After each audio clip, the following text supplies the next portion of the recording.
thank you so much, Anita, for meeting with me. I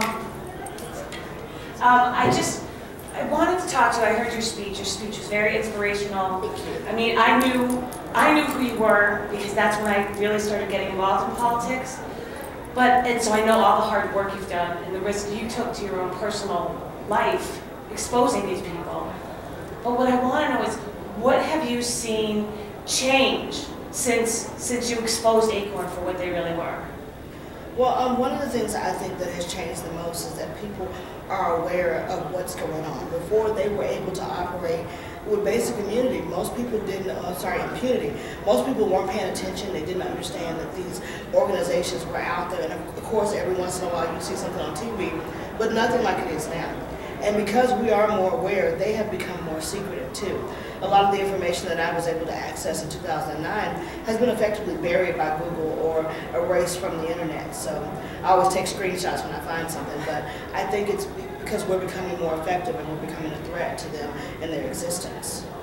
I never thought about that, the being more secretive, because I've noticed too, more people are paying attention now. Yes. There's more regular citizen journalists paying attention to things like that they see that don't seem quite correct, or don't seem quite right. Exactly. They used to put their information out there. They used to put a lot of their trainings and strategies and other things online. And I'm able to go back and do certain searches and find some of these things. But these days, they're closing that down because they don't want us to learn how they organize. They don't want us to understand their tactics. They're afraid, number one, of us being able to stop them, and number two, of using those tactics for our advantage. And that's exactly what I talked about today. And that brings me to my next question. You talked about using their tactics, and we've seen that, those of us who have read Rules for Radicals and read the different strategies, it actually does work. Yes. And so how do you suggest people actually go about using those strategies when they're trying to do it for good, quote unquote? Well, first of all, I'd like to tell people, you can understand Alinsky without becoming an Alinskyite. That is the main thing. We should never become subversive. We should never do things that are outside of our ethical boundaries. But of course, by using their tactics, you stymie them, because they're expecting a certain script. Okay, if we do this, the right-wingers, or whatever they want to call us, are going to react this way. But if we didn't understand their tactics and we create different strategies, we throw them off balance. Therefore, they go on the defense and we go on the offense. We spend too much time on the defense, and the only way to go on the offense is to be able to come up with a strategy ahead of time. And that means taking their tactics, planning out our strategy around them, and using some of that stuff to our advantage. The example is the healthcare rallies that they had in 2009. Those were so effective because people never thought conservatives, libertarians, Republicans, or whoever would get out in the streets and march down Pennsylvania Avenue. Right. It was beautiful. Yeah, it was huge and hardly reported by the mainstream media.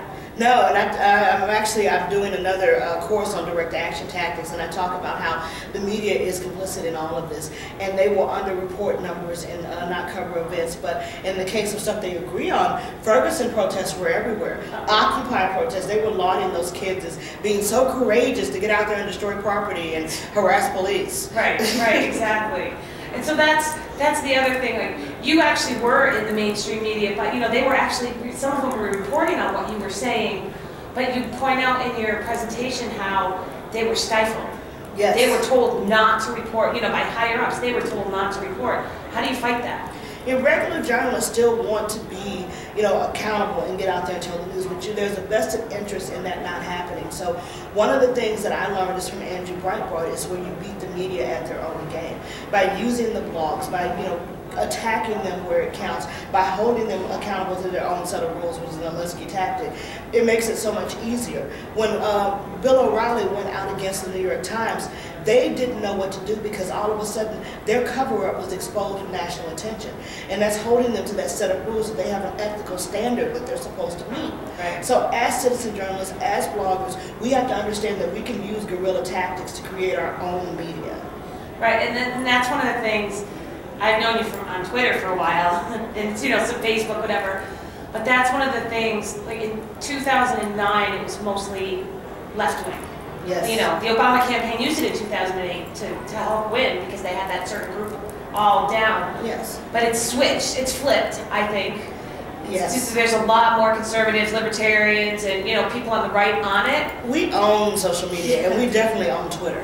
Yeah, I love agree. that. Yeah. Facebook is a little more difficult because I feel like this. There was a young boy that had his Facebook page shut down because of a video that he made criticizing Obama. But ISIS and other terrorists can organize on Facebook all day. Yeah. The pro-Palestine people can organize against Jews in Israel. No one says a word. Nope. So we also have to, once again, hold them accountable for their own set of rules. And that means the PC, language that they have created, we need to be able to hold them accountable to the PC language. If say you're for this, then be for this. That means you need to stop this, this, and this. Right, exactly. But no one does that. No. We have to be able to have that voice. Alan West had his page shut down for using the N-word. And what he did was he referred to a quote by Lyndon B. Johnson where he said, we'll have these ends voting Democrat. I know that quote, yeah. Yes. So he didn't even use it in a derogatory term, but they shut him down. So they will spend all day targeting us and our free speech, but they won't go after the bad guys. So we have to I've kind of started boycotting Facebook a little bit. I use it only now for my personal stuff. I don't do a lot of activism on there because it's not worth it. It's really not. No, and the thing too with Facebook is, you have a limit to the number of friends you can have anyway, unless you have a page. But then the page can get shut down because they send all their minions over to shut it down. That's what happened to that poor kid, who everybody should be applauding whether they agree with him or not. Here he is speaking up for himself. Yeah, I was very impressed with him. Yeah. And then another problem with him is that because he was black, he stepped outside of that, that place where we're supposed to be. Yeah. And that's a threat. More black people speaking out like myself is a threat to the establishment of Democrats because they understand that we're their weapon. Until they can get the Hispanics voting, black people are their ace in the hole. And I refuse to be anybody's ace in the hole. Right. And that's, believe me, that's, we know, we see it all the time how you guys get attacked. Just because of your skin color and you disagree with the majority of what you're supposed to agree with. Yeah, my level of blackness is measured by my political beliefs. Yeah. And because I am now conservative, libertarian leaning, I'm considered not to be black enough. I've actually had people tell me that I'm half white. Both my parents are black, and I'm blacker than Barack Obama technically. But because of that, it's the evil white man that's controlling me. It's the evil white side of me that is, going this way. And I'm an ancient mama, Uncle Tom, whatever. And it's to put me back in my place. It's to isolate me and to make me feel that I'm alone, so I will get back in line. Right. A lot of people cannot withstand that pressure. And that's the thing, because we all want to be accepted, we all want to belong, but there's sometimes when you have to step outside that group. Yeah, and we see it all the time. I mean, conservatives see it all the time being attacked. Women, you get attacked for being a woman, and oh my God, voting Republican or being right wing. So you get a double whammy. And it's so crazy because as a woman, I don't spend all day talking about my lady parts, and I don't understand why they do. I don't get it either. I like to use my lady smarts, not my lady parts. But exactly, I like that. They really, really think that we think about our uterus all day long. Yeah, I got accepted into a class that's being taught by Marshall Gantz at Harvard University. He is the organizer-in-chief for Obama's 2008 campaign. Everything that they did, from the relationship building to the stories to the house party, this guy came up with. So I'm not really sure why he let me in, but I sit there and I listen to the left talk, and so we've got the vagina monologues, as I like to call them, and that's all they talk about. And I got the immigration people, then I got the America is evil people, and I just sit there and I listen, and I'm just amazed about how disgruntled and how much hatred and anger there lies right beneath the surface. So most of their actions are not for the good of people. They're because they have a problem and they've got a chip on their shoulder. Yeah, I find, and because you were a liberal before, you can maybe look back and see it. I just find them to be very angry people, miserable and angry most of the time. Not your average Democrat who doesn't really pay attention and know what they're talking about, but like the hardcore activists seem to be very angry. No, you're right. I tell people that when I came over from the left, it wasn't just a political thing. It was a life-changing thing for me because it was from the way I interacted with my husband, who I had refused to marry because I didn't believe that I needed a piece of paper to define my relationship, all this little stuff, to how I raise my child, to how I interact with people. I'm much more calm now. It takes a lot for me to get angry because I don't wear my feelings right here, this frustration, and really it comes from, either self-hatred or whatever, but they project outwards. Right. So like when they call people racist and other stuff, they're projecting. Yeah. And that's what people have to realize. Well, especially when they accuse you of those things just because you disagree with an idea. Yes. It doesn't, you don't, not everybody is like them looking at skin color. And that's what the left seems to do, is they categorize people. And you must, when you were working with ACORN, did they do that, categorize people? Because it's very divisive, and it works, but they categorize people based on certain things about that person. They have to, because that's how their movement is set up. You have the blacks, you have the lesbian, the gay, LGBTQ, whatever. Yeah. Then you have the environmental people. Then you've got, the anti-war climate, and you have the climate folks. You have all these different people that have to work together, but they're all segmented, and that's how they function. They have never been able to function just as being people. They divide people by issues. And I will tell you this, one of the things that is most effective for them is that they control the language. They control the narrative.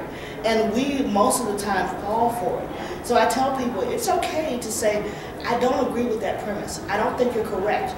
You're off base. And don't argue it. It's just like when Richard Nixon said, I am not a crook. By, confirming the narrative, after he finished, everyone thought he was a crook. Yeah, right. And it's the same thing with I'm not a racist. You can't defend that. Andrew Breitbart never defended it. He would just say, you're ridiculous. Yeah. You're projecting. Yep. That's not the issue here. And he would move on. He never defended himself because he knew that once you confirm the narrative, all is lost. Right, exactly. I remember that too. Because it was all on Twitter. Yes. So it was like 2009 we all started taking over. And so I remember, seeing all these people and all these different things going on. And more people need to, I wish more people would have an experience, Andrew, like we have, because since he's not around, we have these new activists that are coming in who don't understand that this is a cultural war. We're doing a class with AFP, which is the Grassroots Leadership Academy, called Andrew Breitbart's Rules for the Culture War. And it really takes you through where he started back when he was working with Matt Drudge, through how he believes that you have to fight the culture war. And he's got 13 rules. And we lay them out for activists out of his book, Righteous Indignation. And half of those things in there I practice on a daily basis. And the last one that I love is that he says he believes in the audacity of hope. And most people think of that as being Obama. Right. But he believes that America has not had its best days, that we can fight back. Basically, that if you back us in a corner, America comes back out fighting. So that keeps me going a lot because I believe that too. No, and that's why I don't think any of us would fight anymore if we didn't believe that, right? Even if we don't use those same terms, in the back of our heads, all of us, like you said in your presentation, it's a matter of winning. It doesn't have to be a big win, but it can be small wins. And it might not be exactly winning as you see it, but it's just maybe causing pain to a certain person. Exactly. Maybe you didn't win that election, but you caused a lot of pain to that person, so they're weakened. They spend more money. I've had candidates that have come in and spent just a little bit of money, and they've had their opponents spend like millions of dollars to defeat them. That causes a lot of pain. Yeah. That war chest is now like this. So that's a win. Oh yeah, New Hampshire, same thing. New Hampshire's different. New Hampshire's just kind of crazy with the political stuff that goes on, but here we can really cause pain. Yes. At a grassroots level. And that's great because part of it, what AFP is doing is teaching some of these classes in New Hampshire now too, right? Yes. Yeah. They're starting the 200 level classes next month. And what that means is that everything from how to destroy the narrative to fighting the culture war, direct action, messaging, all of these things are being taught, and then the more you stay in there, the more detail that you get. So you'll start at 200 level, and then you'll go to 300 level, and you'll get the tactics, the techniques, understanding a blockade, a sit-in, how to combat all of these things. Yeah. The stuff that we need to be effective. This is not your one-off class and then we leave. We're here for 12 weeks, and by the time you finish, you will be a certified activist, ready to go out there and fight whatever cause you're for. And that's awesome, and that's the other thing, and I was talking to someone about this earlier. The left tends to pay a lot of people to do these things. Yes. Whereas we're mostly volunteers on the right. And that's how we can win, because we don't have to pay people. We have unlimited resources that we can tap into, but we just don't have a strategy. By training people to be activists, they learn how to have strategic movements in the movement, how to do this, and then this, and then this, and then your goal is over here. Yep. And then what I've been learning from Marshall Ganser in my class is that this is all very much a part of their strategy for organizing, not only here, but overseas too. They're taking this Obama model and they're teaching the people in my class, it's online, it's in Syria, India, Egypt, Australia. So we're going to have a global leftist activist network trained by Obama's mentor. So we have a lot to catching up to do. We're so far behind, it's not even funny. I mean, when you think about it, the progressivism really had its ugly birth, what, in the 1920s? Yes, you know, Woodrow Wilson. Yes, Woodrow Wilson. So, and it's taken all this time, but look at all the work they've done. They've accomplished quite a heck of a bit in all this time. You know, they took their time, but they took, you know, the school systems, universities, they kind of did all the things they set out to do, and even though it took them a long time, they did it. They had all those wins, and none of us even realized what was going on. You ever seen Captain America, the Winter Soldier? No, I haven't. In that movie, there's this evil German scientist, and he talks about how when they tried to take over the world with Hitler, they understood that if you try to take freedom away from a person, they will fight to the death for it. So they had to make people willingly give their freedom away. And that's exactly what they did. They assimilated. They understood that to destroy America, you had to do it from within. So as you mentioned, academia, you know, going into the nonprofit world, going into government, education, as far as like the middle school, public school, they went in at every level. And then there, as Margaret Thatcher says, she says that I can be extremely patient as long as I get what I want in the end. And that's what we're seeing now. They understood that they would get what they want. The progressive utopia is right in sight, and they can almost reach out and grab it. And that's why we have to fight so hard, because once we lose those freedoms, we won't get them back. No, and that's, you know, like I was talking to you earlier, I didn't get involved until the end of 2008. And when you see all the work they've done over all these years, and Obama's like that was almost the straw that could break this country's back. Yes. Because he's like the shining, you know, person on the hill for them, for their fight. Because I don't recall hearing people openly talk about being progressive. They talked about being liberal, and being Democrats, but they just out in the open with it now. Yeah, they had to kind of, you know, ease into it, because they would say, this is not your mother's Democrat Party. Right. Believe me, this is something totally different. And it's scary for the simple fact that they tried this in Clinton tried to pass universal health care. Yep. But they just didn't have the right person. Obama is the right person. As my husband told me the other day, he said, I just don't understand it. He said, everything's so upside down. I don't understand how they're able to do all of these things, and it's okay.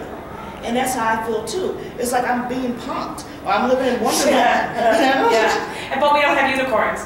Where's my unicorn? Or talking cats. That's what you would expect when you look at the shenanigans coming out of the White House and the administration.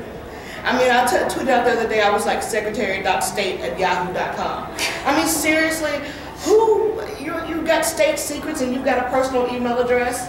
You're like, I'm sending you to Hillary@gmail or whatever. Yeah, this type of stuff is just, it's mind-blowing. And it went on for 4 years. It's like, okay, didn't her boss tell her she can't do that? Oh wait, her boss is Obama. I mean, didn't anybody think to say, this is a national security risk? No, because we have this insane people running the country right now. Yes, the inmates have taken over the asylum. Yeah, absolutely. Well, Nancy Pelosi's like the head one. And honestly, that's what gives us an opportunity right now. Because the average, everyday American is frustrated. They're confused. They don't know what's going on. And this comedian likened it to this. He said that he voted for Obama because he was black. And he said it's sort of like, you know, when your friend gets a job at Best Buy. He said, I don't know if I expected 40% off or what. He said, but I'm over it now. You know, that's how the black community feels. We're over it now. But we don't have anyone that is willing to come in and do anything. And that's the same thing with the Latino community. Any community that we're not focusing on, we're missing an opportunity, because everyone is frustrated. They just need to figure out how to channel it, and we need to give them an opportunity to channel it. Right, and you know, one of the things that I often preach is educating and informing people. And it's because it has a domino effect. Yes. Like if you tell, I think you talked about this too, didn't you? If you tell one person, then that person tells another, and it sort of just, it moves moves on down the line. That's how you build a movement. And you build, exactly, you build a movement. Like you said, one person, that's what it was. You said one person can build a movement. And so the more people you inform, even if it's people that are not even into politics, like you said, discuss politics. Don't be afraid of it, discuss it.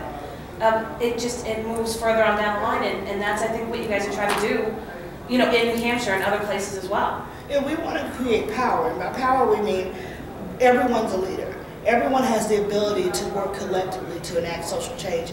And social change is not a bad thing, because there is so many things in society right now that need to be changed. So why shouldn't we be change agents? We need to take their language. Saul Alinsky said it best. He wrote a book and he said, "Call me a radical. Call me a rebel." To him, a radical and a rebel meant, you know, the founding fathers. It meant the people that care about justice and humanity. Right. So we need to be on that same page. It's okay to be these things. They have made it to where they only own these terms. Right. And we operate under the politics of fear. We don't want to step out there. We don't want to speak up. We don't want to not be polite. Politeness will lead us to not having a country. And we can be real polite as they march us off down the road. You know? Exactly. That's honestly, that's one thing that's driven me insane about Republicans and conservatives, is they're too nice. Yes. All these years, I used to be a pure independent. So I, you know, listen to both, whatever. All these years, all the things the Democrats were saying, bad things they were saying about Republicans that aren't true, I believed, because Republicans never said, no, that's not true, you're lying. Like, you know, so they're way too nice. But I think more and more people are realizing, forget this nice thing, because it doesn't work. And there's no reason that you can't be aggressive without losing your moral compass. Oh yeah, you don't have to. You can still keep all of that, but it's just like when people confront me. I was in Louisiana, and this guy got up in my face, and a Union thug. I saw that. I did see that. And while I was polite, I was right back in his face. Yep. I was not going to back down. Yep. Because he didn't scare me, he didn't intimidate me. Yep. That same situation happened about 2 days before. We had a Democrat that was being filmed by one of our operatives. He was a short guy, not very big, and she was like, "You're a very large man, and you're intimidating me. Back up. Be a gentleman. Back up." So I'm like, he's standing there with a camera. That's not intimidation. What I went through was intimidation, but instead of using the "you're a man and I'm a woman, I'm scared" card, I was just, you know, I'm not going to back down. Right. We have to be able to say, you know, politeness is out the door, bring it. And nose to nose, face to face, because you know what happens? They back down. Yep, exactly. Because they don't expect it. Exactly. Exactly. Thank you so much, Anita. It's been a pleasure seeing you speak. Anybody who has a chance to see you speak, should, because you were absolutely fabulous, and that's everybody's saying the same thing. You're inspirational. You were a fabulous. You know, the presentation was fabulous, and we really appreciate you being here. Well, thank you. Can I give a plug? Yes, please. Check out grassrootsleaders.org and sign up to get training. We will come to your state and train you for free. Thanks. Thank you.